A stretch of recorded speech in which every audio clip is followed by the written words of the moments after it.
Hi நண்பா, எல்லாருக்குமே பெரிய வணக்கம். நான் உங்கள் சந்துரு பேசுகிறேன். எல்லோரும் எப்படி இருக்கீங்க? எல்லோரும் சூப்பராக ஹாப்பியாக இருக்கும் நண்பா. நானும் பார்த்தீங்கன்னா சூப்பராக இருக்கேன்.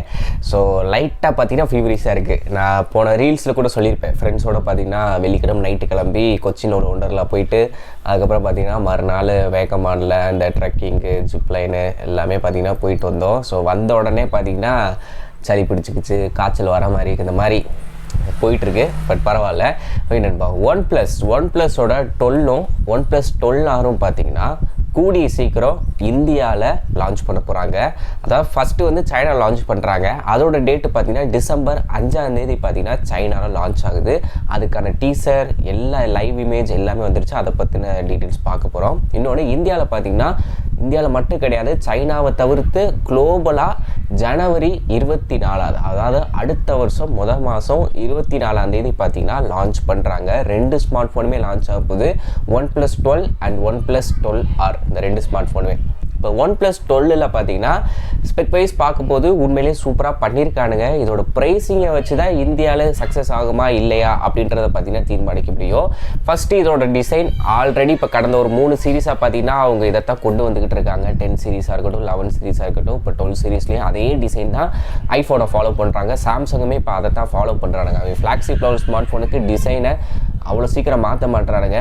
லைட்டாக அங்கங்கே மட்டும் ஏதாவது சேஞ்ச் பண்ணி கொண்டு வந்துக்கிட்டே இருக்காங்க. இந்த வட்டம் டிசைன் பின்னாடி அதே சர்க்கிள் கொஞ்சம் லெஃப்ட் சைடு கார்னரில் பார்த்தீங்கன்னா கொண்டு வந்திருக்காங்க. ஆனால் என்ன, அந்த க்ரீன் கலர்லாம் பார்த்தீங்கன்னா ஏதோ மார்பிள் கல் மாதிரி இருக்குது. அந்த ஸ்ட்ரக்சர்லாம் பார்த்தீங்கன்னா ஒரு மார்பிள் கல்லை வந்து ஃபோன் பின்னாடி வச்ச மாதிரி அந்த ஒரு பேட்டர்னில் வந்து கொடுத்துருக்காங்க. ஸோ டிசைன் சேம் தான். இப்போ டிஸ்பிளேன்னு பார்க்கும்போது curve display 6.8 inch 2K resolution கொண்ட LTPO டெக்னாலஜி சப்போர்ட் பண்ணக்கூடிய ஒரு சூப்பரான OLED டிஸ்பிளே வந்து கொடுத்துருக்காங்க. இதில் 120 ஹெர்ட்ஸுக்கான ரெஃப்ரெஷ் ரேட் பார்த்தீங்கன்னா இருக்க போது. 1S to 120 ஹெர்ட்ஸ் சீனுக்கு ஏற்ற மாதிரி பார்த்தீங்கன்னா ஆட்டோமேட்டிக்காக ஸ்விட்ச் ஆகிக்கிறோம். ஸோ இந்த டெக்னாலஜி பயன்படுத்தியிருக்காங்க. HDR10+ சப்போர்ட்டு, லொசுக்கு எல்லாமே பார்த்தீங்கன்னா இந்த ஒரு டிஸ்பிளேல டாப் எண்டில் கொடுத்துருக்காங்க நண்பா. கேமராவுமே பார்த்தீங்கன்னா உண்மையிலே நல்லா பண்ணியிருக்கானுங்க. ஒன்றுத்துக்கு மேக்ரோவும் கொடுக்கல, அப்புறம் போர்ட்ரேட்டுக்கு தனியாக ஒன்று கொடுக்கல, ஒயிட் ஆங்கிளுக்கு வந்து ரொம்ப கம்மியாகவும் கொடுக்கல, எல்லாமே பக்காவாக பண்ணியிருக்கானுங்க. ப்ரைமரி பார்த்தீங்கன்னா 50 மெகாபிக்சல் சோனியோட சென்சார் தான். நான் எல்லாத்தையும் ஸ்க்ரீன்ஷாட்டில் அட்டாச் பண்ணுறேன், நீங்களே பாருங்கள். வித் ஆப்டிகல் ஸ்டெபிலைசரோட இருக்குது. அல்ட்ரா வைடுக்கு 48 மெகாபிக்சல் பார்த்தீங்கன்னா கொடுத்துருக்காங்க. அடுத்தபடியாக 64 மெகாபிக்சல் கேமரா. இது வந்து பெரிஸ்கோப் கேமரா. இதில் 3x வரைக்கும் ஆப்டிக்கல் ஜூம் போகும். டிஜிட்டல் ஜூம் வந்து எவ்வளோ போகுதுன்றது இப்போதைக்கு தெரியல, லான்ச் ஆகும்போது தான் தெரியும். ஃப்ரண்ட் செல்ஃபிக்கு பார்த்தீங்கன்னா 16 மெகாபிக்சல்னு போட்டிருக்கானுங்க. எனக்கு தெரிஞ்சு இந்த வட்டம்னாச்சும் 32 மெகாபிக்சல் கொடுப்பாங்கன்னு நம்புகிறேன். இல்லாட்டி வழக்கம் போல் OnePlusக்கே பிடிச்ச நம்பர், ஆனால் 16 மெகாபிக்சலுக்கான செல்ஃபி கேமரா கொடுத்து முடிச்சுருவானுங்க. ஆனால் இந்த வட்டம் 3மே பார்த்தீங்கன்னா பின்னாடி யூஸ் பண்ணது சோனி கேமரா தான் யூஸ் பண்ணியிருக்காங்க.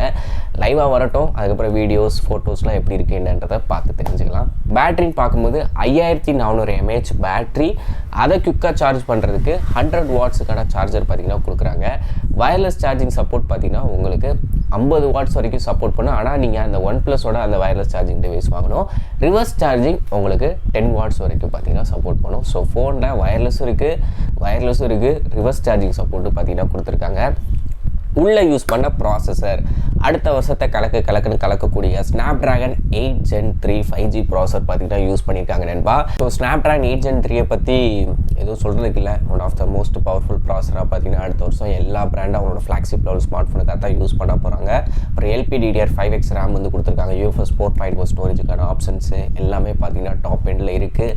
அதுக்கப்புறம் NFC support, dual speaker, alert ஸ்லைடரும் பார்த்தீங்கன்னா இந்த ஸ்மார்ட் ஃபோனில் கொடுக்குறாங்க. 12க்கும் இருக்கும், 12Rக்கும் இருக்கும் அப்படின்ற போட்டுருக்காங்க. அந்த லைவ் இமேஜ்லேயே பார்த்தீங்கன்னா நீங்கள் அழகாக பார்க்கலாம். 2 சைட்லேயுமே பார்த்தீங்கன்னா டாப்பில் எப்படி இருக்கும், கீழே எப்படி இருக்கும், லெஃப்ட் சைடு எப்படி இருக்கும், ரைட் சைடு எப்படி இருக்குன்னு ஃபுல்லாக அஃபிஷியல் இமேஜ் அவங்களோட சைட்லேயே பார்த்தீங்கன்னா ரிலீஸ் பண்ணிட்டாங்க சைனாவில். ஸோ அதை வச்சு தான் பார்த்தீங்கன்னா நம்ம இந்த ஸ்பெக் டீட்டெயில்ஸாக சொல்லிக்கிட்டு இருக்கோம். ஸோ ஃபோனோட லுக் ஆல்ரெடி பார்த்ததாக இருந்தாலும் அது பார்க்குறதுக்கு இன்னும் கொஞ்சம் ப்ரீமியமாக தெரியுது. இதோட டிஸ்பிளே நல்லா பண்ணியிருக்காங்க, கேமரா நல்லா பண்ணியிருக்காங்க, பெர்ஃபார்மன்ஸ் நல்லா இருக்குது. ஸோ லைவாக வந்ததுக்கப்புறம் இதோட ரேட்டை வச்சு எனக்கு தெரிஞ்சு 65,000 ரூபாய்க்கு மேலே தான் பார்த்தீங்கன்னா லான்ச் பண்ண போகிறானுங்க. அந்த 12Rன்றது வந்து பார்த்தீங்கன்னா 50,000 ரூபாய்க்கு வரப்போகுது. ஸோ என்னன்றதை வெயிட் பண்ணி பார்த்துக்கலாம். ஸோ இப்போதைக்கு ஃபஸ்ட் இன்ஃபர்மேஷன் நல்லா இருக்குது. லான்ச் ஆகிட்டு இந்தியாவில் January 24. அதுக்கப்புறம் மிச்ச டீடைல்ஸ் வச்சுக்கலாம். ஓகே நண்பா, வீடியோ பிடிச்சா லைக், ஷேர், சப்ஸ்கிரைப் பண்ண மறந்துடாதீங்க. Thank you, by.